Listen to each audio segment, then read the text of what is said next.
Napoleon Hill की पुस्तक think and grow rich दुनिया की सबसे प्रसिद्ध सफलता और धन सृजन की पुस्तकों में से एक है। इस किताब में कुल 13 प्रिंसिपल बताए गए हैं जो किसी भी व्यक्ति को गरीबी से समृद्धि तक ले जा सकते हैं यदि वे उन्हें समझकर लागू करे तो। आज मैं पहले चैप्टर में से 10 पॉइंट समझाऊंगा उदाहरणों के साथ। तो पहला चैप्टर है हमारा desire.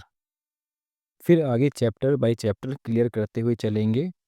Faith, auto suggestion, imagination, act, एक एक करके समझेंगे।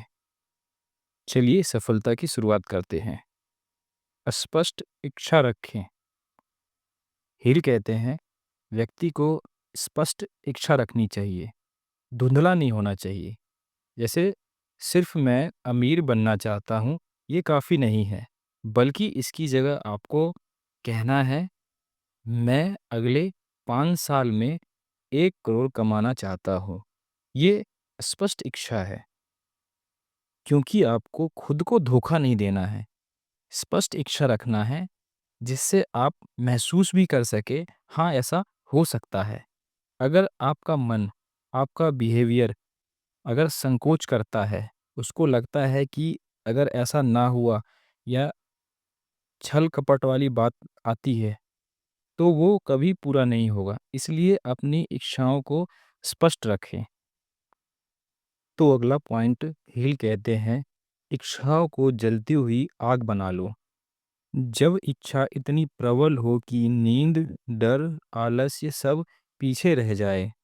जैसे थॉमस एडिसन ने बल्ब बनाने की 10,000 असफल कोशिशें की पर रुके नहीं। अगर आप जो भी काम कर रहे हैं, अपने गोल पे आपको विश्वास ही नहीं है, बार-बार गोल से आपका मन हट रहा है, तो आपके साथ दुनिया की कोई भी शक्ति काम नहीं कर सकती। आप उन्हीं कामों को चुनिए जिसमें आपका मन लगता हो। आपको वही करना ही है, उसके अलावा आपको कुछ भी दिख ही ना रहा हो। तभी आप 10,000 बार थॉमस एडिसन की तरह असफल होने के बाद भी आप रुकेंगे नहीं और सफलता आपको पता है मिलती ज़रूर है। अगला पॉइंट हिल कहते हैं अपना लक्ष्य लिखो, अपने मन में नहीं बल्कि कागज़ पर। जैसे कि मैं 2028 तक 500 करोड़ कमाऊंगा और इसके लिए मैं मेहनत करूंगा या काम करूंगा, या वो सब लिखिए जो आप कर सकते हैं 500 करोड़ 2028 तक कमाने के लिए। ये एक उदाहरण था, आप अपने हिसाब से इसे लिख सकते हैं। यहाँ हील बहुत जोर डाल के कहते हैं लिखने के लिए। लिखने से आपकी सभी इंद्रियां एक साथ मिलकर काम करती है। अगला पॉइंट है योजनाएं बनाओ। बिना योजनाएं इच्छा कभी पूरी नहीं होती, सिर्फ सपना होता है। जैसे मैं ऑनलाइन बिजनेस शुरू करूंगा, हर दिन 2 घंटे सीखूंगा। तुम जो भी योजनाएं बनाओगे उस पर तुम्हें काम करना ही होगा। अगर काम नहीं करोगे तो ये सब पानी में मिल जाएगा, क्योंकि बिना स्किल के आप कहीं नहीं पहुंच सकते हो। कोई आपको ऑफर भी नहीं देगा। यहाँ तक कि अगर आप किसी चमत्कार पर विश्वास करते हो तो भी वो पूरा नहीं होगा, क्योंकि स्किल बहुत ज़रूरी है। कुछ भी आपको आना ही चाहिए। इसीलिए पहले आपको एक योजना बनाना होगा और उस पर मेहनत करनी होगी, यानी कि उसको टाइम देना होगा, उसको सीखना होगा, उसको समझना होगा, उसको कंप्लीट आपको अपने अंदर उतारना होगा। अगला पॉइंट हील कहते हैं हर दिन 2 बार दोहराओ। सुबह उठते ही और सोने से पहले अपने लिखे हुए लक्ष्य को पढ़ो, उसे बार बार दोहराओ। इससे तुम्हारे सबकॉन्शियस माइंड में एक प्रोग्राम बन जाता है। हर सुबह अपने माइंड में अपने लक्ष्य को दोहराना। इससे क्या होता है आपका माइंड, आपका सबकॉन्शियस माइंड और आपका पूरा बिहेवियर उस तरफ झुकने लगता है जिस तरफ आपका लक्ष्य होता है। इससे लक्ष्य स्पष्ट दिखने लगता है और आप उस ओर तेजी से बढ़ने लगते हैं। अगला पॉइंट है, बदले में क्या दोगे? तय करो। कुछ पाने के लिए कुछ देना पड़ता है। जैसे मैं 1 करोड़ के बदले रोज मेहनत, ईमानदारी और 100% फोकस दूंगा। सिर्फ सोचने से या माला लेके जपने से वो चीज़ हासिल नहीं होगी। आपको अपने काम को कुछ देना होगा। जैसे हील कह रहे हैं, मेहनत, ईमानदारी, फोकस, टाइम, ये सब आपको अपने काम को देना होगा। इसी से वो काम निखार में आएगा। जिस तरह आपको खाना खाने से पहले खाना पकाना पड़ता है, उसमें टाइम लगता है, मेहनत लगती है, स्किल लगता है, तब जाके एक स्वादिष्ट खाना मिलता है आपको। इसी प्रकार अपने काम को तय कीजिए क्या दे सकते हो। एक ज़रूरी चीज़ तो यही है कि अपने काम को आपको फोकस, ईमानदारी और मेहनत ये देना सबसे इम्पोर्टेंट है। अगला पॉइंट है, हार को अस्थायी समझो। असफलता अस्थायी नहीं होती। हेनरी फोर्ड ने कहा था कि असफलता एक शुरुआत करने का मौका देती है फिर से।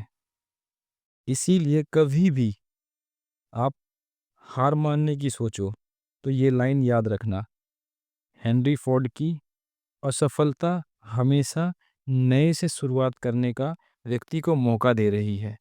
ये कोई अस्थायी चीज़ नहीं है। अगर असफल हो गए तो आप असफल ही रहेंगे। ये दुनिया की सबसे झूठी बात है। अगर तुम असफल हो गए तो तुम फिर से शुरुआत कर सकते हो। इससे अच्छा उदाहरण कोई भी नहीं हो सकता है। अगला पॉइंट, स्वयं पर विश्वास रखो, खुद पर विश्वास रखो। अगर तुम सोचो मैं नहीं कर सकता तो तुम कभी नहीं करोगे। अपनी इच्छा पर 100% भरोसा रखो। जब तक खुद पर विश्वास नहीं होगा तब तक सफलता असफलता ही रहेगी। अगर तुमको असफलता को सफलता में बदलना है तो सबसे पहले अपने विश्वास को मजबूत करो। ये मान लो कि मैं सफल होके ही रहूँगा, चाहे कोई भी कीमत मुझे क्यों ना चुकाना पड़े। तो अपनी इच्छा पर जब 100% आपको भरोसा हो जाएगा तो आपका लक्ष्य आपसे कोई नहीं छीन सकता। अगला पॉइंट, हिल कहते हैं, कल्पना करो कि लक्ष्य मिल चुका है। हर दिन सोचो जैसे तुमने अपना लक्ष्य पा लिया है। फिर से एक बार दोहरा रहा हूँ, हर दिन सोचो जैसे तुमने अपना लक्ष्य पा लिया है। जैसे कि मैं खुद को अपनी नई कार में बैठा देख रहा हूँ, जिसकी ईएमआई मैंने खुद के पैसे से दी है।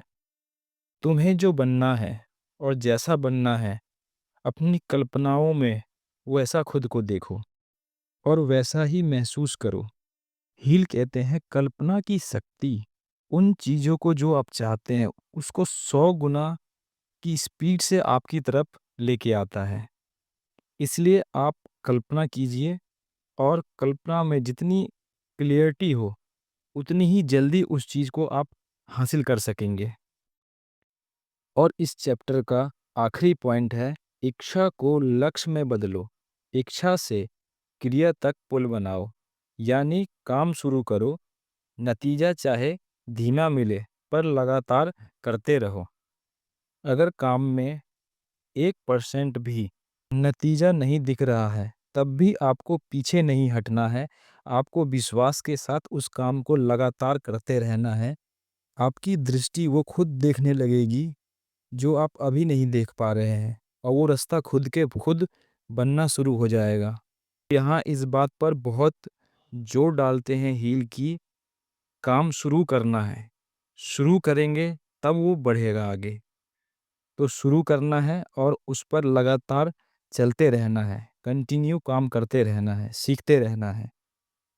चलिए सभी पॉइंट पे फिर से ध्यान देते हैं। पहला पॉइंट है, स्पष्ट इच्छा रखें। दूसरा पॉइंट है, इच्छा को जलती हुई आग बना लें। जैसे आलस्य, डर, नींद को आपको पीछे छोड़ना है, कंटिन्यू काम करते रहना है। तुम्हारे अंदर एक आग होनी चाहिए सफल होने का। तीसरा पॉइंट है अपना लक्ष्य लिखो। हील लिखने पे बहुत ज़्यादा जोर डालते हैं, इसलिए अपना लक्ष्य स्पष्ट लिखो। चौथा पॉइंट है योजनाएं बनाओ।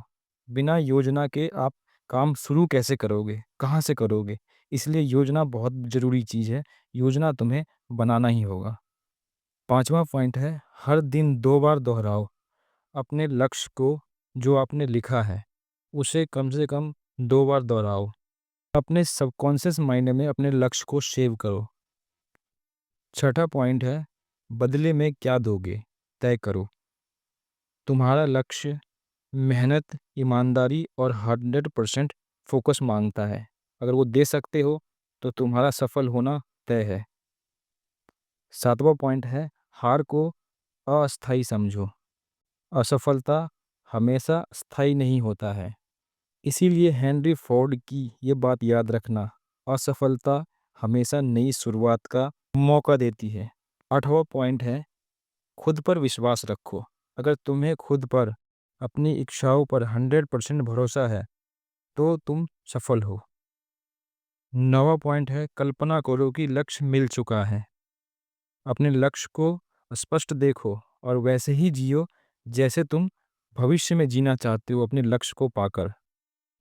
और आखिरी पॉइंट है इच्छाओं को लक्ष्य में बदलो, यानी काम शुरू करो। नतीजा चाहे धीमा हो, कोई बात नहीं, लगातार काम करते रहना है। तो फिर मिलते हैं चैप्टर 2 में, जिसमें हम फिर से चैप्टर 2 का 10 पॉइंट क्लियर करेंगे। तब तक के लिए नमस्कार।